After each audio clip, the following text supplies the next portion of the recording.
Joo, se on Allu T tässä, terve. Nyt te varmaan aikana ihmettelette, mitä elokuvia se taas on löytänyt. Nimittäin vihdoin ja viimein, voi hyvä luoja, Pekko-elokuvia 3 kappaletta. Pekko ja poika, Pekko ja unissakävelijä sekä Pekko ja muukalainen. Ja näistä minä tuun, muistaakseni mä voisin tehdä tästä niin kuin ensimmäiseksi sen elokuva-arvostelun, joka tapahtuu huomenna. Mä teen huomenna tästä elokuva-arvostelun tästä Pekko ja muukalainen elokuvasta. Tulen tekemään. Ja te varmaan huomaatte, niin tää on uusinta painos. Disney on tehnyt taas uuden painoksen näistä Pekko-elokuvista. Se on ihan tosi mahtava asia. Mä oon itsekin niin pirusti oottanut, että milloin niitä löytyisi jostakin. Pouku.fi oli semmonen paikka, mistä mä löysin nämä 3 Pekko-elokuvaa. Ja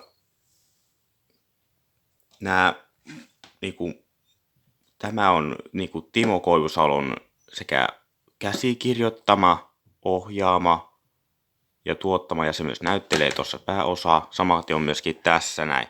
Mutta tämä Pekko ja poika, tämä on käsikirjoittanut toi Timo Koivusalo, mutta tämä on tuottanut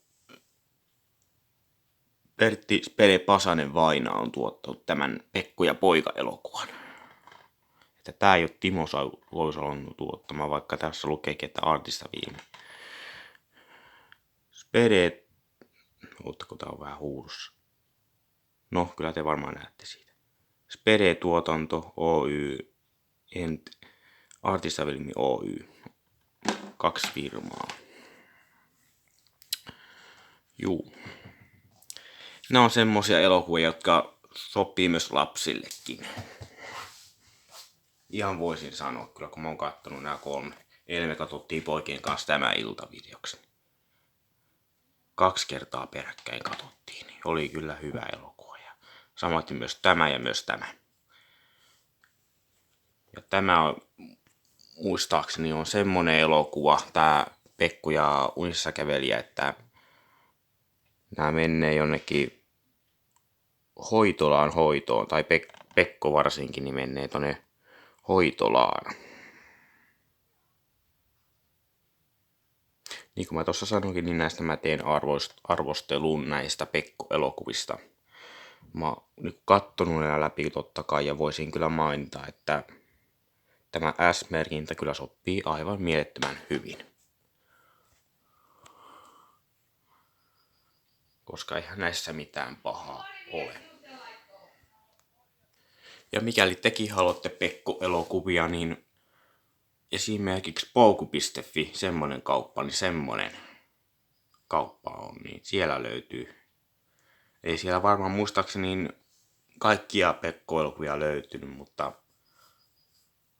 joo, 2 meiltä puuttuu, mutta tiedän, 2 meiltä puuttuu. Mutta Pouku.fi, niin siellä löytyy ainakin jotakin Pekko-elokuvia. Sitten tää Satu Silvo, se näyttelee Pekon vaimoa tai tyttöystävää. Ja Esko Nikkari on tämä poliisi. Eli siis tuo. Näkyy vähän huonosti, mutta nyt se näkyy paremmin. Joo, ei tässä sen kummempaa. Tästä minä teen huomenna elokuva-arvostelun. Te näette tai kuulette huomenna, mitä mä oon tästä mieltä tästä elokuvasta. Mä en vielä mene sanomaan yhtään mitään, mutta huomenna se vasta tapahtuu. Se on Allu T ja morjens.